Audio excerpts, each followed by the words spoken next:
Olá, pessoal! Então, agora a gente vai falar sobre poder e autoridade nesse segundo módulo do curso Regem Cultura, né? Como que a gente leva essa cultura de paz para as organizações. Bom, esse tema é um tema quente, né? É difícil de falar sobre poder, sobre autoridade, mas é super importante compreender essas dinâmicas de poder e autoridade e muitas vezes desvelar, porque muitas vezes elas são ocultas, né? Elas não são faladas. Então, vamos falar sobre poder, vamos falar sobre a distribuição de autoridade dentro da organização.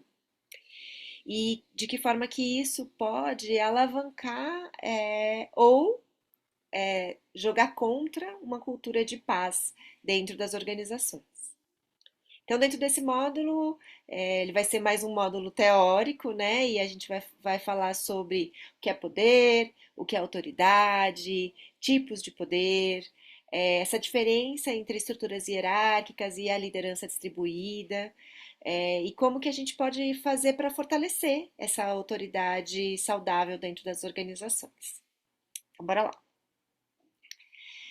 Então, primeiramente, né, o que que é poder? Uma definição bem curta, né, seria a capacidade de influenciar ou liderar ações. Mas muitas vezes a gente percebe que não é só isso, né? Dentro de poder tem muito mais coisas.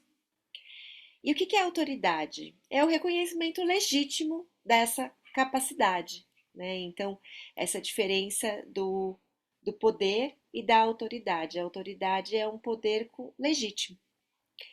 E quais que seriam as questões de poder e autoridade que estão vivas dentro da sua organização hoje? Então, essa é a reflexão inicial que eu peço para vocês fazerem durante esse módulo. Bom, quais que são os desafios comuns que podem acontecer nessa questão? Primeiro é isso, assim, né? O uso inadequado do poder, né? Então a gente fala muito sobre essa diferença do poder sobre e o poder com. Então, poder sobre é aquele poder sobre alguém, né? Que causa opressão. E o poder com é o poder como verbo, né? É um poder que eu tenho um poder de fazer algo, eu posso fazer algo, né? Então, como que a gente pode virar essa chave com relação até a palavra poder? Outro desafio muito comum é a autoridade deslegitimada, né? Então, vou falar mais sobre isso também, sobre essa questão de falta de confiança, falta de transparência, enfim, falta de uma cultura que sustente as autoridades definidas. E aí, né, vem o de baixo, que é a falta da estrutura, né? Então, no último módulo, a gente falou um pouco dessa diferença, né, entre cultura e estrutura, como que muitas vezes é, vocês querem estabelecer uma nova cultura, fazer uma transformação cultural, mas as estruturas não estão prontas, não estão sustentando aquela cultura desejada. Então, é muito importante essas estruturas que sustentem por meio de acordos, por meio de papéis, que sustentem aquilo que se quer, que se deseja da cultura. E outro desafio muito comum são conflitos entre essa, né, liderança hierárquica e uma liderança mais distribuída, uma participação coletiva, onde quer que se esteja aí nesse espectro de sair, né, de um lugar de comando e controle e ir para esse lugar de perceber e responder. Vamos lá. Então, para a gente falar um pouquinho sobre tipos de poder, né? Então, acho que o mais conhecido quando a gente fala a palavra poder é esse poder coercitivo, né? O poder sobre, que muitas vezes é baseado no medo ou em punição.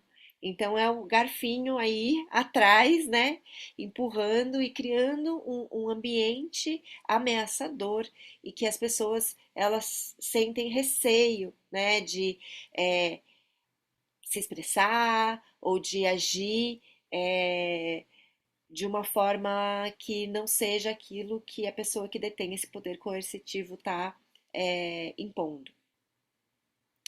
Outros tipos de poder muito praticado hoje em dia nas organizações é o poder da recompensa, é a cenourinha ali na frente. Ah, então não vou com o garfinho, mas vou com a cenourinha, é, dando incentivo, recompensando. E muitas vezes isso pode ser muito bom, né? Uma estratégia de reconhecimento real das pessoas é muito boa, gera uma cultura regenerativa, positiva, mas muitas vezes é usado também de forma deturpada, somente para alcançar o objetivo, né? E aí vira uma coisa transacional. A pessoa ela não deixa de operar porque ela realmente tem vontade de estar ali, de exercer aquele papel, mas simplesmente para ganhar a recompensa.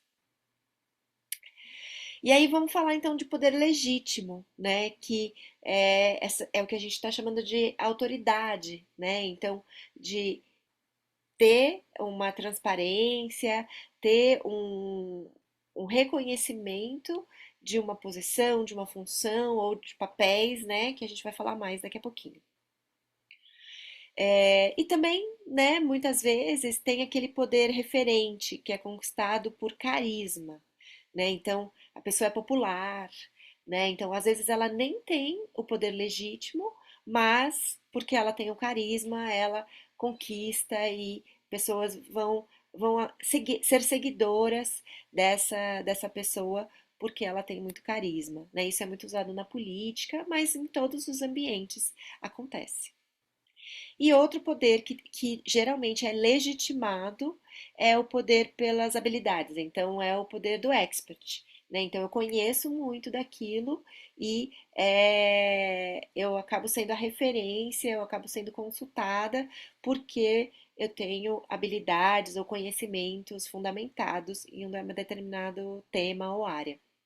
Isso é muito legal também, mas é muito importante que tenha esse contorno. E aí eu vou falar daqui a pouquinho sobre essa questão da importância de ter essa descrição dessa autoridade, né? E não ser simplesmente é, um acordo tácito.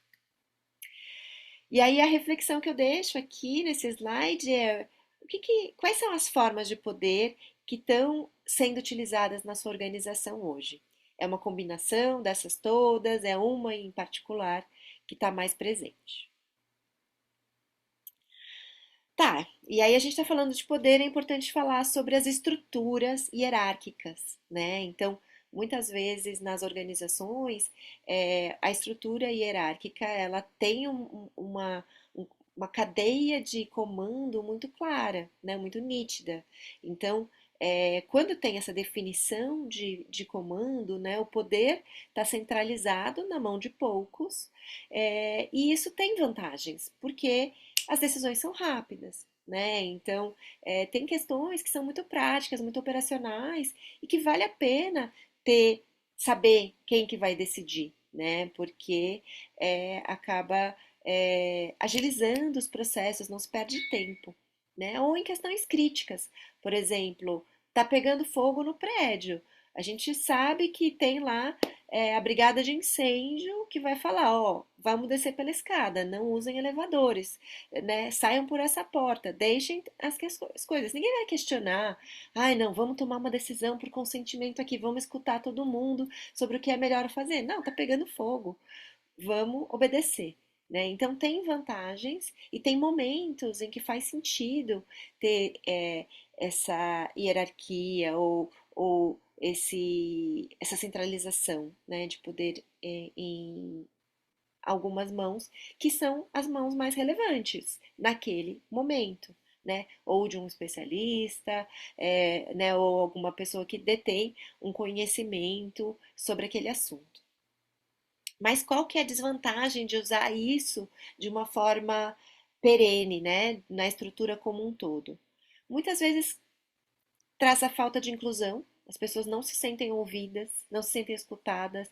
Muitas vezes a inteligência ela está distribuída dentro do time, mas isso não é escutado. E esse risco desse poder coercitivo, desse autoritarismo, né, de manda quem pode, obedece quem tem juízo, e que a gente sabe que causa descontentamento, causa adoecimento, e no longo prazo, estresse, burnout, e muitas vezes as pessoas acabam, se podem, né, acabam saindo da organização porque não conseguem ter uma participação efetiva, se sentirem realizadas com o trabalho. Então, tem muitas questões hoje que a gente percebe que esse modelo não tá legal. Beleza, então vamos falar sobre a autoridade. Então, se a gente está fazendo essa distinção entre poder e autoridade, né, para poder chegar nesse lugar de um poder que não é opressor, mas que ele realmente distribui essa autoridade, o que que é autoridade então? Né? Então, autoridade é essa autorização, essa outorga, né, essa distribuição de poder oficial para alguém, né? Então, dentro dessa estrutura organizacional, é, a Maria foi eleita dentro do papel de é, representante e ela tem um poder de levar as nossas vozes para um outro círculo, por exemplo. Tem um papel de redes sociais. Então, a quem cuida das redes sociais, que tem o poder de decisão sobre o que vai ser publicado ou não vai ser publicado nas redes sociais, é tal pessoa. Então, a gente atribuir formalmente um poder de decisão e de responsabilidade para alguém faz com que a gente tenha essa nitidez, né, de saber quem decide sobre o que, mas sem que seja esse poder sobre. E isso é o que a gente tem na liderança distribuída, né, na autogestão. Por meio dos papéis, a gente vai distribuindo essa autoridade, né, dentro dos círculos e dentro dos papéis. Sabendo que uma pessoa pode exercer mais de um papel, pode fazer parte de mais de um círculo, e também um papel pode ser exercido por mais de uma pessoa. Tá, o que que a gente tem de desafios comuns quando a gente está vivendo esse ambiente de liderança distribuída? Muitas vezes tem algumas bolas quicando, né? E aí tem responsabilidades que não estão em nenhum papel. E aí o que que faz, né? Precisa gerar uma atenção para cuidar, para atribuir aquela responsabilidade para algum papel, porque os contornos estão mal definidos. Então, muitas vezes os conflitos surgem porque os papéis precisam ser revistos. Às vezes, os conflitos surgem por falta de transparência nos processos, né? Então, outro desafio muito comum é essa falta de transparência. Às vezes, apesar de ter esse discurso de que a liderança é distribuída, existem decisões que são feitas por fora, né? Então, é, tem algumas organizações que chamam isso de top-down. Veio um top-down. Então, decisões autoritárias sem consulta, né? Desvalorização ou silenciamento de vozes dissidentes, né? Então, a gente quer tanto concordar que aquela pessoa que discorda fica acanhada, né? Silenciada de alguma forma, às vezes de forma inconsciente mesmo, né? No sentido de, ai, somos todos um grupo unido, então, né? Não vou falar aqui a minha voz dissidente, essa opinião contrária para desagradar ou para não me sentir incluída, pertencente. Então é importante olhar para isso, assim, né? Para essas dinâmicas que acontecem dentro de grupos de desvalorização ou silenciamento, muitas vezes inconsciente. Por outro lado, às vezes a própria pessoa que entrou num papel, né, ela tem essa dificuldade de assumir responsabilidade, porque a gente vem desde criança, né, de uma educação em que tem lá o professor, né, e aí a gente abaixa a orelha, fica lá né, naquela diferença mesmo, né, de autoridade e de poder sobre, né, e é ensinado isso, né, e aí a gente não consegue muitas vezes, né, e aí começa a trabalhar em lugares em que o poder está muito centralizado e a pessoa chega sem essa capacidade de agir com autonomia, né? Então, dificuldade de ter autonomia, dificuldade de assumir a responsabilidade e de exercer, né, esses papéis com autoridade. E na transição para a autogestão, eu percebo muito que tem, às vezes, essa dificuldade de sair da dependência, né? Então, tem um hábito de ir lá pedir a bênção para a mamãe, para o papai, quem quer que seja que tá, né, detendo o poder centralizado, e aí a gente vai descentralizando, mas por hábito volta-se a essa dependência. E como é que isso afeta a cultura de paz? Cada organização vai precisar fazer o seu mapeamento, né? Então lembra que na aula anterior a gente falou sobre um processo contínuo de observação, de levantamento das tensões, né? De criação de hipóteses, de criação de novos artefatos e rituais. Então o que eu estou falando aqui é algo muito de percepção que acontece, mas cada organização vai ter que entender o seu contexto e o que tá, né, quais que são as necessidades de intervenções. Mas assim, no geral, como é que isso afeta a cultura de paz? Muitas vezes acontecem conflitos por conta de disputa de poder, né? Então, às vezes, isso é realmente inconsciente, mas uma determinada pessoa, às vezes ela está realmente num poder, num papel de liderança, mas entra em confronto com outra pessoa que também está no papel de liderança. Então, isso pode acontecer. É, pode acontecer de uma determinada pessoa não sentir que tem o poder suficiente que ela precisaria para poder realizar as atividades que ela tem para fazer. E aí isso também gera um incômodo, gera conflitos. É, muitas vezes acontece a insatisfação porque tem essa diferença entre o discurso e a prática, né? Então, naquele exemplo que eu dei anteriormente, de tá distribuindo poder, mas anteriormente era a dona que decidia.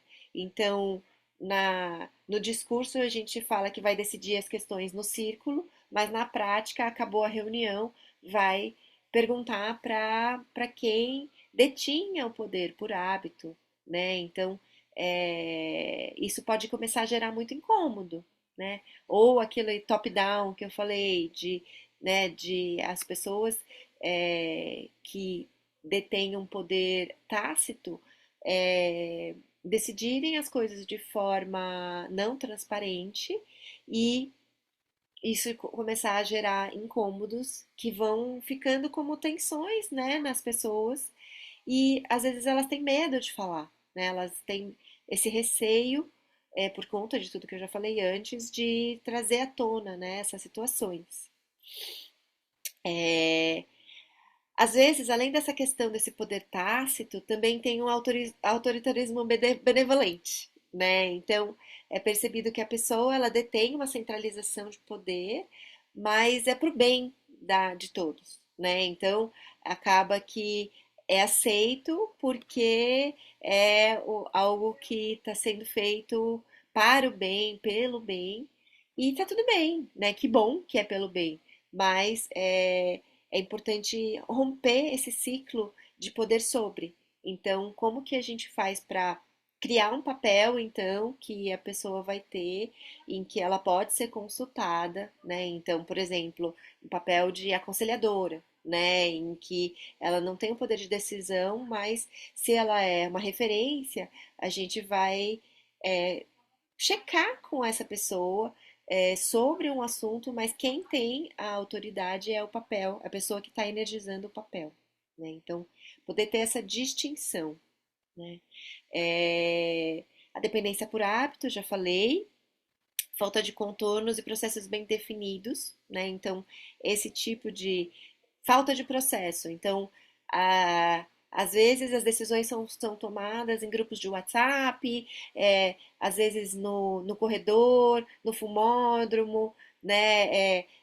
Fora das reuniões, fora dos rituais bem definidos, e isso vai causando incômodos em quem não participou das decisões, em quem é, deveria ter sido comunicada e não foi. Então, é muito importante o tempo todo essa atenção a, será que está faltando algum processo? Será que está bem definido para que a, as pessoas se sintam seguras, né, dentro do ambiente? Então, se a gente está falando de uma cultura de paz, a gente está falando sobre segurança, né? As pessoas se sentirem seguras. E aí vem de novo nessa questão da segurança psicológica para que as pessoas se sintam à vontade de serem quem elas são e de trazerem seus incômodos à tona. E muitas vezes essas dinâmicas de poder causam ressentimentos, né? Então, às vezes, um poder não reconhecido, a pessoa ela foi eleita por um papel, né, de liderança, mas isso causa ressentimento em outras pessoas e é importante que isso seja trazido à tona, isso seja trabalhado na forma de uma escuta empática, na forma de uma reunião, na forma de uma abertura de coração, né? Então, vários rituais, vários papéis, várias formas de lidar com isso. Então, como é que a gente faz para fortalecer essa autoridade legítima, né? Que não seja de poder sobre, mas que seja de poder junto, né? Como é que a gente faz para ter essa autoridade legítima? Porque, primeiro de tudo, é constantemente verificar se o papel está com contornos bem definidos, né? Então, muitas vezes no papel tá, mas na prática não está. Então, não só desenhar o papel no papel, né, por escrito, não apenas descrever o papel, mas na prática entender se as pessoas estão exercendo esses contornos de autoridade. Outra coisa que é muito válida são artefatos, né? Então, dentro daquele design cultural, ter artefatos que promovam a transparência, que promovam a responsabilidade. Então, como é que eu faço para estimular a responsabilidade bem, desculpa, dentro de uma organização, né? Então, vou criar um artefato que vai estimular isso, que vai transformar aquilo que muitas vezes era o totem, né? Que era visto como algo que era exaltado dentro da organização e vou substituir isso pelo aquilo que a gente quer, né? Desse poder legítimo, dessa liderança empática e assertiva. Então, estimular os comportamentos desejados e tirar aqueles comportamentos que não estão a favor, né? Que não estão trabalhando a favor dessa cultura de paz, de transparência, de poder distribuído. A outra questão que também é muito desafiadora, mas que é muito importante para que exista essas autoridades legítimas, é o estabelecimento de limites bem definidos, né? Então, muitas vezes, tem lá os contornos dos papéis, mas dentro da relação entre os papéis, acaba não tendo a capacidade de dizer não, né? De colocar limites, de colocar deadlines. Então, como é que isso é regido dentro da organização? E aí, muitas vezes, é preciso uma mediação para que aconteça esse acordo, né? De quais que são os limites dessa relação, quais que são os contornos, né, que são definidos por meio de acordos. Feedback, eu já falei bastante na outra aula, né? Como exemplo, mas não tem como ter uma cultura regenerativa em que não tenha essa transparência dos incômodos e daquilo que eu penso, daquilo que eu sinto, daquilo que são as necessidades de um papel em relação ao outro, né? Então é muito importante ter essa retroalimentação. Não só é, o feedback que infelizmente, né, é praticado nas organizações que acaba sendo violento, né, e acaba sendo uma forma de dar uma bronca chamando de feedback. Não, mas realmente que seja algo construtivo, né, e que seja constante e não apenas de uma figura que tem autoridade para um subordinado, né? De todas as relações dentro da organização, né? Então, papéis que trabalham juntos possam dar esse retorno, né? Essa retroalimentação uns para os outros.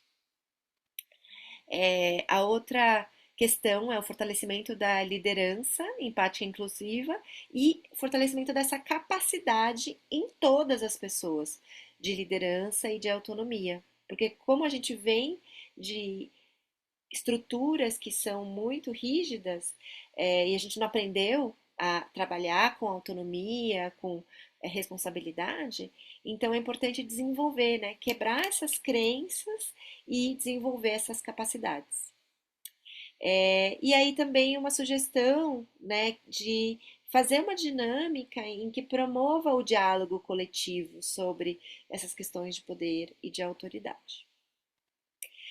Então, para a gente finalizar, queria deixar essa pergunta, né?